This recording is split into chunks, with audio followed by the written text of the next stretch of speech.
अस्सलाम वालेकुम students, my name is Madiha. इस वीडियो के अंदर हम मोस्ट एक्सपेक्टेड आईटी के एमसीक्यूज़ देखेंगे। जैसे कि आपको पता है कि हमने नेप्टिक टेस्ट, नेप्टिक एनटीएस का जो टेस्ट होना है आईटी का, जिसको हम स्किल्स ऑफ टुमारो भी कहते हैं, इसकी ये पेपर टाइप है।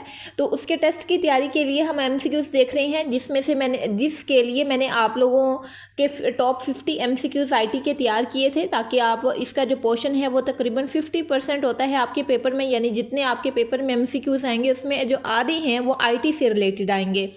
इसलिए ये मैंने मोस्ट एक्सपेक्टेड एमसीक्यूज़ आपके तैयार किए थे, जिनमें से फर्स्ट 10 हमने ऑलरेडी अपनी पीछे वाली वीडियो के अंदर देख लिए हैं, और जो नेक्स्ट वाले एमसीक्यूज़ हैं वो हम इस वीडियो के अंदर देखते हैं। एमसीक्यूज़ नंबर 11 है हमारे पास। अगर आपको किसी भी चीज़ की समझ नहीं आती, क्योंकि मैंने इस वीडियो के अंदर इंट्रोडक्शन बहुत कम दिया है, तो पीछे वाली जो 2 वीडियोस हैं आप उनको देख लें, आपको सारी समझ आ जाएगी। पेपर का पैटर्न और सिलेबस भी मैंने आप लोगों को बता दिया है, फर्स्ट 10 एमसीक्यूज़ भी बता दिए हैं, और इस वीडियो के अंदर हम 11 वाले एमसीक्यूज़ से स्टार्ट करेंगे। और ये जो नेप्टिक का एनटीएस का टेस्ट है, इसके लिए मैंने जितनी भी वीडियोस बनाई हैं वो एक प्लेलिस्ट के अंदर हैं। उस प्लेलिस्ट का लिंक मैं इस वीडियो के डिस्क्रिप्शन में दे दूँगी, ताकि आप लोगों के लिए समझने में आसानी हो। बहरहाल अभी हम इसको स्टार्ट करते हैं। एमसीक्यूज़ नंबर 11 है, what is the primary function of web browser. Web browser का प्राइमरी फंक्शन क्या होता है? Option A to create websites, option B to view web pages, option C to send emails, option D to store files. तो इसका correct answer है to view web pages. Web browser है तो ये web pages को ही देखने के लिए इस्तेमाल होगा, और ये इसकी एक्सप्लेनेशन है। मैं आप लोगों को एक्सप्लेनेशन कुछ कुछ की पढ़ के बताऊँगी, जो आसान होंगे उनकी नहीं पढ़ के बताऊँगी। A web browser is a software application for accessing information on World Wide Web. ये जो वर्ल्ड वाइड वेब है, WWW जिसको हम कहते हैं, ये वाला एमसीक्यूज़ भी हम ऑलरेडी पीछे वाली वीडियो के अंदर डिस्कस कर चुके हैं। इसके बाद एमसीक्यूज़ नंबर 12 है हमारे पास, which of these is a popular web browser. तो ऑप्शन ए है Microsoft Excel, option B Google Chrome, option C Windows, option D Photoshop. तो इसके अंदर जो गूगल क्रोम है ये हमारा सबसे पॉपुलर वेब ब्राउज़र है। ये पॉपुलर इसलिए है क्योंकि जो गूगल क्रोम है ये क्रॉस प्लेटफॉर्म है वेब ब्राउज़र का, और ये गूगल की तरफ से बनाया गया है, और इसको बहुत ज़्यादा लोग इस्तेमाल करते हैं, इसलिए ये पॉपुलर वेब ब्राउज़र है। इसके बाद एमसीक्यूज़ नंबर 13 है हमारे पास, what is email primarily used for. Email का बुनियादी मकसद क्या है? तो इसका करेक्ट आंसर है sending and receiving electronic messages. जो ईमेल है, पहले आपको पता है कि ये व्हाट्सएप वगैरह नहीं होती थी, ये जो डिफरेंट आज हम मोड्स इस्तेमाल करते हैं, ऐप्स इस्तेमाल करते हैं चैटिंग के लिए, तो उस टाइम पे जब ईमेल बनाया गया था उस टाइम पे ये सारी चीज़ें नहीं होती थी, तो उस टाइम पे हम ईमेल ही इस्तेमाल करते थे। तो इसका प्राइमरी मकसद भी यही था कि जो मैसेजेस हैं, इलेक्ट्रॉनिक मैसेजेस हैं, उनको सेंड किया जा सके और रिसीव किया जा सके, इसलिए ये इसका प्राइमरी मकसद हो गया। इसके बाद आगे हमारे पास एमसीक्यूज़ नंबर 14 है, which of following is a common email service provider. तो अब ये एक टर्म है सर्विस प्रोवाइडर, यानी जो ईमेल है उसके अंदर सर्विस प्रोवाइडर कौन सा है? तो वो है Gmail. Gmail is a free email service provided by Google. अब जब जो हम कांटेक्ट करते हैं एक दूसरे के साथ, तो वो ईमेल के ज़रिए होता है, लेकिन उसका जो सर्विस प्रोवाइडर है, यानी जो उसको सर्विस ये वाली प्रोवाइड करता है, वो जीमेल है, और जीमेल जो है ये गूगल की तरफ से बनाया गया है। आई होप सो कि आपको थोड़ी बहुत समझ आ रही है। जिनका आईटी का बैकग्राउंड है उनको तो बहुत अच्छे से समझ आएगी, और जिनका आईटी का बैकग्राउंड नहीं है उनके लिए समझने में थोड़ी सी मुश्किल होगी, लेकिन ये हाईली एक्सपेक्टेड एमसीक्यूज़ हैं, इनको आप ज़ुबानी भी याद कर सकते हैं। इसके बाद एमसीक्यूज़ नंबर 15 है हमारे पास, what is a computer network. Computer network क्या है? तो ऑप्शन ए है सिंगल कंप्यूटर, ऑप्शन बी है collection of interconnected computers and devices, option C है a type of software, option D है स्टोरेज डिवाइस। तो इसका करेक्ट आंसर है हमारे पास a collection of interconnected computers and devices. ये इसकी एक्सप्लेनेशन है कि एक computer network is a group of interconnected computers and devices that can share resources and data. Simple अल्फाज में बताऊँ तो कंप्यूटर नेटवर्क हम उसको बोलते हैं, लाइक बहुत सारे कंप्यूटर्स हैं, आप हैं आप दुनिया के किसी भी एरिया में कोई पर्सन बैठा है तो आप अपने कंप्यूटर के ज़रिए, कंप्यूटर नेटवर्क के ज़रिए उसके साथ कनेक्ट कर सकते हैं। तो बेसिकली कंप्यूटर नेटवर्क एक ऐसा जाल है, एक ऐसा रोड मैप है जिसके अंदर बहुत सारे कंप्यूटर आपस में कनेक्ट होते हैं और आप किसी को मैसेज भेज भी सकते हैं, यानी कि आप उनको डाटा भेज सकते हैं और आप उनसे डाटा रिसीव कर सकते हैं।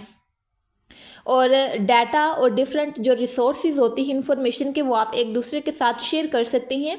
This is a computer network. इसके बाद MCQs नंबर 16 है हमारे पास, what does LAN stand for? LAN।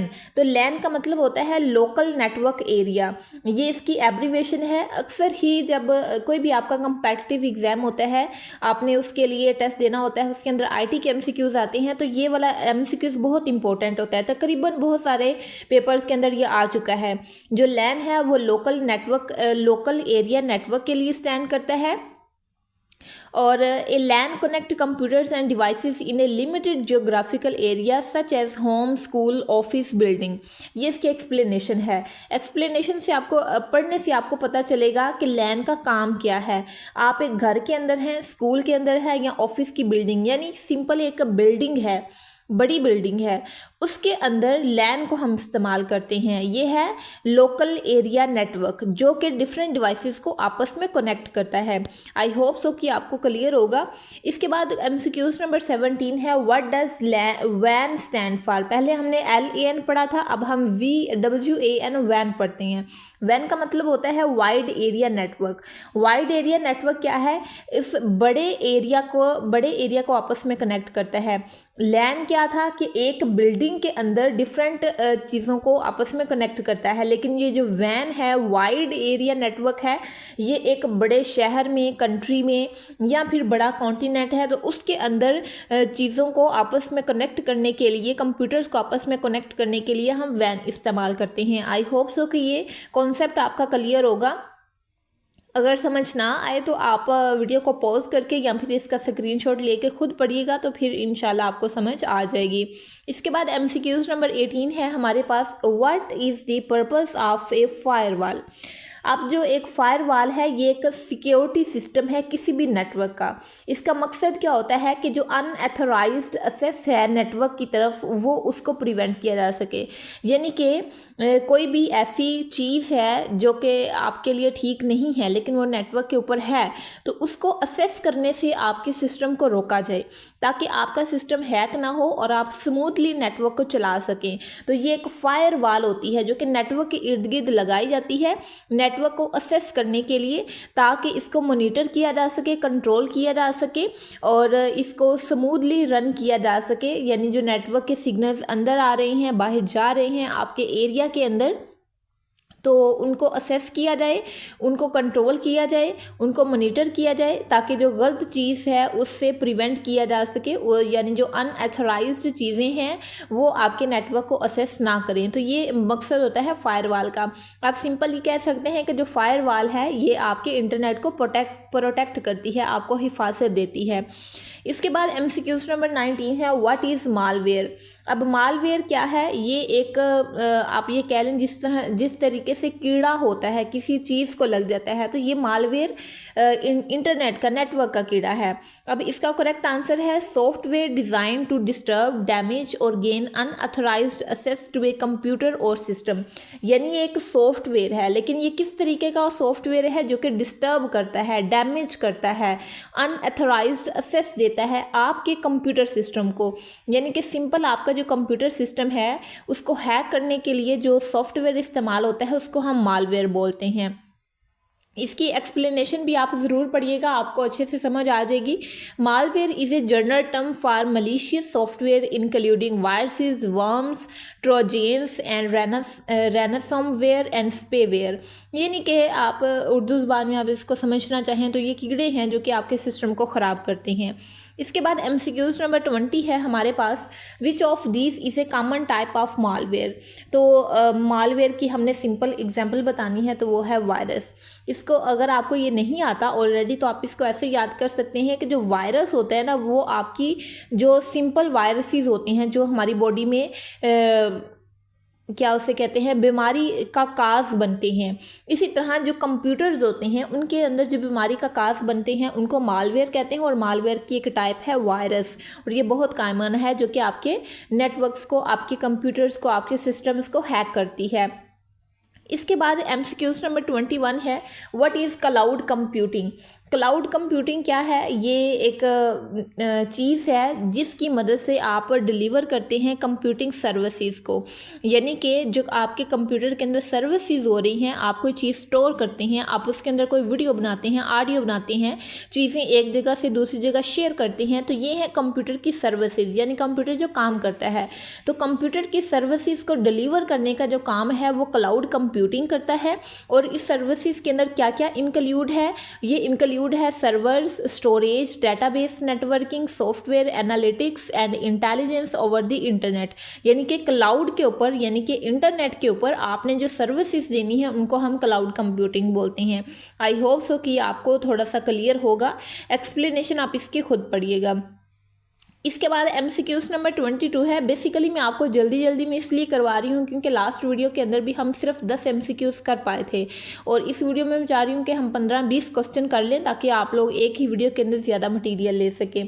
MCQs number 22 है, which of the following is an example of cloud storage service. तो इसका करेक्ट आंसर है गूगल ड्राइव। आपको पता है कि जो गूगल ड्राइव है ये हर एक मोबाइल के अंदर होती है और ये फ्री स्पेस आपको देती है, और ये फ्री स्पेस क्या है? क्लाउड स्टोरेज सर्विस की एग्जाम्पल है।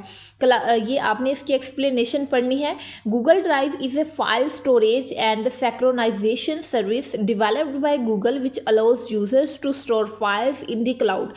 यानी कि क्लाउड का मतलब होता है इंटरनेट, यानी मोबाइल की दुनिया में क्लाउड का मतलब होता है इंटरनेट। तो गूगल ड्राइव जो है ये एक गूगल की तरफ से डेवलप की गई है और आपको ये एक्सेस देती है, आपको ये स्टोरेज देती है कि आप वहाँ पे अपनी फाइल्स वगैरह स्टोर कर सकें। इसके बाद MCQs नंबर 23 है, what is a database. Database क्या है? तो इसका करेक्ट आंसर है हमारे पास an organized collection of data, यानी कि जो डाटा है अगर आपने उसको ऑर्गेनाइज्ड किया हुआ है तो उसको आप डेटाबेस बोलते हैं। एक्सप्लेनेशन ये है कि a database is an organized collection of structured information or data typically stored electronically in a computer system. यानी कि आपने सिंपली कंप्यूटर के अंदर कोई पिक्चर्स सेव करके रखी हुई हैं, तो वो पिक्चर या तो डेट के हिसाब से या फिर दिनों के या फिर टाइम के हिसाब से वो ऑर्गेनाइज हुई होती हैं।